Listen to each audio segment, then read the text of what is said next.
नमस्कार मित्रांनो, मी रसाळ सर आपल्या यूट्यूब चॅनलमध्ये मी सर्वांचं हार्दिक स्वागत करतो. आपण आपल्या यूट्यूब चॅनलच्या माध्यमातून लॉग टेबलचा वापर कसा करायचा आहे याची सिरीज आपण सुरू केलेली आहे. त्याच्यामध्ये आपण squares by using log table पाहिलेला आहे. आता आपण पाहणार आहे square root by using log table. Video सुरू करण्याच्या पूर्वी जर आपण या चॅनलवरती नवीन असाल तर चॅनलला सबस्क्राईब करायला अजिबात विसरू नका. आणि जर तुम्हाला आपले व्हिडिओ आवडले तर नक्कीच लाईक करा आणि जास्तीत जास्त विद्यार्थ्यांपर्यंत शेअर करा. चला तर मग आपण व्हिडिओला सुरुवात करूया. आपण आज पाहणार आहे स्क्वेअर रूट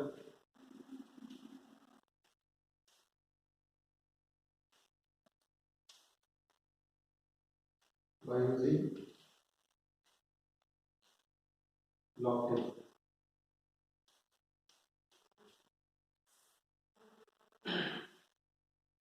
आता पहिले एक्झाम्पल आपल्याला घ्यायचे स्क्वेअर रूट ऑफ 625.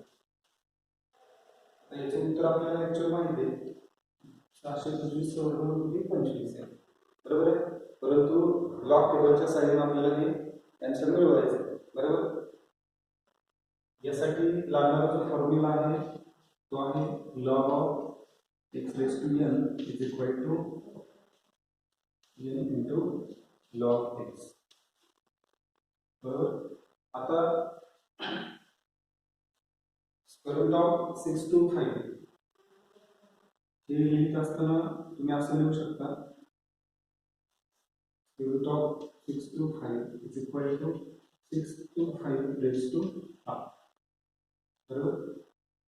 जर सपोज तुम्ही या नंबरचा जर लॉग घेतला तर आपल्याला कसं लिहिते log of 625 raised to half is equal to इथे पॉवर n आहे ती n मल्टिप्लाय केले इथे पॉवर किती 1/2 इथे मल्टिप्लाय करायला लागेल 1/2 into log x, log of 625. म्हणजे ज्या संख्येचा आपल्याला वर्गमूळ घ्यायचे त्या संख्येच्या लॉग 1/2 ने तुम्हाला मल्टिप्लाय करायला लागेल, बरोबर. आता काय करता येईल बघा पुढं 1/2 into log of 625. याचं तुम्हाला कॅरेक्टरिस्टिक माहिती पाहिजे. 3 अंकी संख्या आहे, कॅरेक्टरिस्टिक 2 पॉइंट. आता याचा लॉग बघताना 62 चा 5 बघावा लागेल, बरोबर.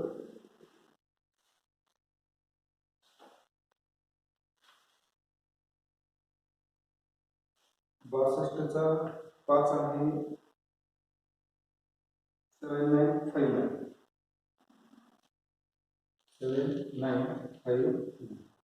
आता या 2 न डिनॉमिनेटरला असल्यामुळे या पूर्ण फॅक्टरला डिवाइड करायचं, बरोबर. 1 6 1 शिल्लक राहील 19 होईल 2 18 1 शिल्लक राहील 15 होईल 14 परत 1 शिल्लक राहील 19 होईल 2 18. पॉईंटच्या नंतर 4 संख्या आवश्यक आहेत, पुढे सोबत जायची आवश्यकता नाही. आपल्याला काय मिळालं 1.3979, बरोबर. पॉईंटच्या अलीकडचा नंबर कॅरेक्टरिस्टिक 3979 त्याचा आपल्याला आधी अँटी लॉग घ्यावा लागेल. म्हणजे इथे तुम्ही या संख्येचा लॉग घेतला मग हा लॉग घ्यावा पाहिजे, त्यासाठी काय घ्यावं लागेल अँटी लॉग. आपण काय करू शकतो अँटी लॉग ऑफ 1.397, बरोबर. पॉईंटच्या अलीकडचा नंबर आहे कॅरेक्टरिस्टिक. पॉईंटच्या नंतर 39 चा 7 9 आपल्याला काय घ्यायचं आहे अँटी लॉग. 39 चा 7 39 चा 7 आहे 2495 प्लस पुढे जो 9 आहे तो आहे 5. आपल्याला किती मिळणार 25, बरोबर. आणि कॅरेक्टरिस्टिक किती आहे 1. उत्तर किती आहे 2 आहे. इथं पॉईंट द्यावा लागेल 25.00 म्हणजेच root of 6 to 5 is equal to 25. Okay, next equation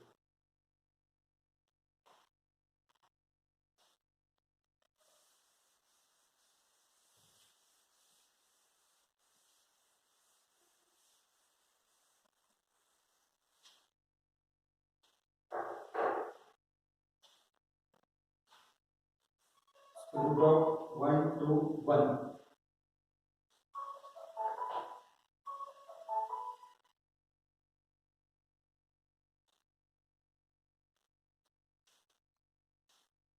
Square root of 1 to 1. आता इथे स्क्वेअर रूट घेऊन लॉग ऑफ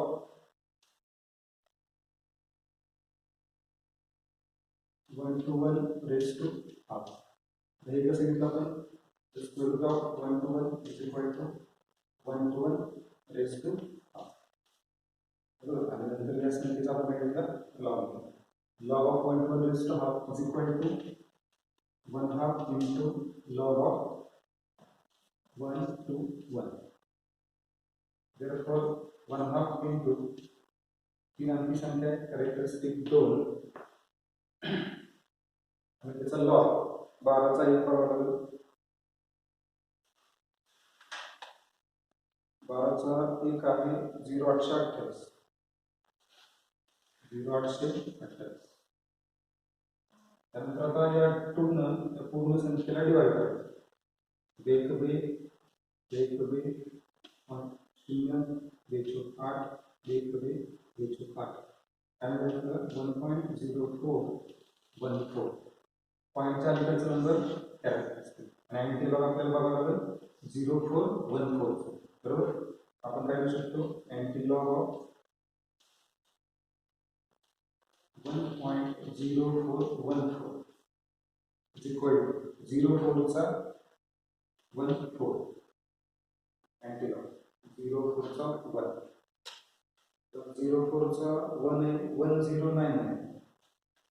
1099 आणि पुढं 4 तो आहे 1 9 10 चले 9 10 चले 1 1100 आले. बरोबर, इथे कॅरेक्टरिस्टिक किती 1 याचा अर्थ उत्तर ना 11.00. याचा अर्थ काय झाला तर वर्गमूळ 121 square root of 1 to 1 is equal to 11. Okay, अशा पद्धतीने आपण स्क्वेअर रूट काढण्यासाठी लॉग टेबलचा वापर करू शकतो. आणखी काही एक्झाम्पल आपल्याला पाहता येतील. जसे आता हे नंबर आपण पाहिलेले आहेत तसे बारमधील जे कॅरेक्टरिस्टिक्स आहेत 12 12 अशा प्रकारचे नंबरचे सुद्धा कॅरेक्टरिस्टिक काढणं आपल्याला जमलं पाहिजे. बरोबर, त्याच्यामध्ये तशी काय आपल्याला अडचण येणार नाही कारण कॅरेक्टरिस्टिक जे असतात ते पॉझिटिव्ह नंबर्स असतात त्यामुळे शक्यतो आपल्याला लवकरात लवकर स्क्वेअर रूट काढता येऊ शकतो. फक्त प्रॉब्लेम कुठं असतो ज्या ठिकाणी जे कॅरेक्टरिस्टिक्स आहेत हे -1 असेल 12 12 12 त्या पद्धतीने असेल त्यावेळेस आपल्याला थोडेसे प्रॉब्लेम येतात. त्याच्यावरच आपण एक एक्झाम्पल पाहू.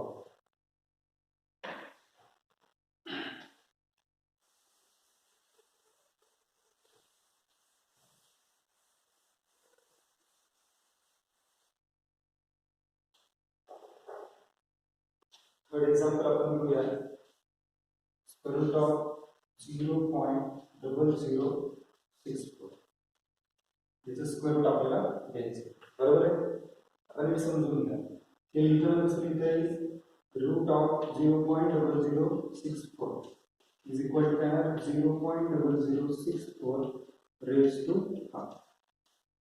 बरोबर, आता हे जे तुम्हाला मिळालेलं आहे त्याचा लॉग तुम्ही घेणार. बरोबर, म्हणजे काय ना log of 0.0064 raise to half is equal to या फॉर्म्युलानुसार पॉवर पुढे 1/2 इंटू लॉग ऑफ 0.0064 जे ज्या संख्येचा आपल्याला स्क्वेअर रूट घ्यायचे त्या संख्येच्या लॉग 1/2 न मल्टिप्लाय करायचं. बरोबर, इथं 1/2 इंटू आता हा जो नंबर आहे सपोज x आहे तर हा 1 पेक्षा लहान याचे कॅरेक्टरिस्टिक हे 12 होते ना, म्हणजे 12 12 12 या पद्धतीने, बरोबर. आणि जो नॉन झिरो नंबर आहे पहिला तो 6 आहे. तर हा पॉईंट नंतर किती नंबरला आहे? 1 2 3. त्याचे कॅरेक्टरिस्टिक 12 पॉईंट. तर आपल्याला लॉ बघायचा आहे त्यावेळेस पॉईंटचा विचार करायचा नाही, बरोबर. पण ते लॉ कसे बघायचे? 64चा 0, 64चा 0 आहे 80 62. आपल्याला 2 ने डिवाइड करा, वेग टू वेग. आता इथे एक प्रॉब्लेम आहे. कोणता प्रॉब्लेम आहे? तर हा जो नंबर आहे हा -3 12, बरोबर आहे, -3. तर तुम्हाला इथं -3 ला 3 असतं तुम्ही 2 ला भाग लावू शकला असता, बरोबर आहे. -3 असल्यामुळे तुम्हाला 0चा भाग लावता येत नाही. अशा वेळेस तुम्हाला काय करावं लागतं? ऍडजस्टमेंट करावी लागतं, बरोबर आहे. मग ही ऍडजस्टमेंट करत असताना इथं ऍडजस्टमेंट कशी असते बघा, 1/2 इंटू हा जो 3 आहे तो राहायला पाहिजे. पण इथं 2च्या पटीतली संख्या, इथं 2 असल्यामुळे इथं 2च्या पटीतली संख्या यायला पाहिजे. ती संख्या असते 4, बरोबर आहे. आणि 4 जर असेल आणि राहायला पाहिजे 3, तर इथं +1 करणं गरजेचं आहे. कारण ऍडजस्टमेंट केली 3च्या जागेवर मी काय केलं? 4 + 1 .806, बरोबर. आता इथं आपलं सोपं काम झालं. वेग कमी वेग बेदुनी 4 हे बारीक होईल पॉईंट. अजून 1 आहे तो इथे 92 18, बरोबर. बे 0 0 बेत्रिक 6 1 आले तर 12.9031, बरोबर. पॉईंटच्या अलीकडचा नंबर कॅरेक्टरिस्टिक इथे अँटीलॉग घ्यायचा आपल्याला. अँटीलॉग ऑफ 12.9031. याचा अँटीलॉग घेत असताना तुमचं जे उत्तर आहे ते 12 कॅरेक्टरिस्टिक असल्यामुळे इथे येणार 0.0, बरोबर. आणि आता अँटीलॉग बघायचं आहे 90चा 3 1. 90चा 3 आहे 1998. 90चा 3 आहे 1998 आणि 1 आहे 2. 8 2 10. अच्छा लय 10. अच्छा लय 1980 म्हणजे 8000 आहे, बरोबर. ते 8000 इथं आहे असं घ्यायचं. आणि जे शून्य आहेत ते डेसिमल पॉईंटच्या राईटला असल्यामुळे त्याची किंमत 0च आहे. नाही लिहिली काही अडचण नाही. म्हणजे तुम्हाला उत्तर काय मिळालं? Square root of 0.0064 = 0.08. म्हणजे या पद्धतीने तुम्ही जे नंबर्स हे पॉईंटमध्ये असतील त्याचं जर स्क्वेअर रूट काढायचं असेल तर अशा प्रकारे तुम्हाला ऍडजस्टमेंट केल्याशिवाय उत्तर मिळणार नाही. ऍडजस्टमेंट जमण्यासाठी तुम्हाला ते जास्तीत जास्त वेळा त्याचं रिव्हिजन करावं लागेल. जास्तीत जास्त एक्झाम्पल सॉल्व्ह करावे लागतात. ओके. जर काय अडचण असेल तर नक्की कमेंट करा. आणि आपल्या हे जे लेक्चर आहे, आपले जे व्हिडिओ आहे त्या व्हिडिओला जास्तीत जास्त विद्यार्थ्यांपर्यंत पोहोचवा, जेणेकरून फिजिक्स आणि केमिस्ट्रीचे कॅल्क्युलेशन करणं सोपं होईल.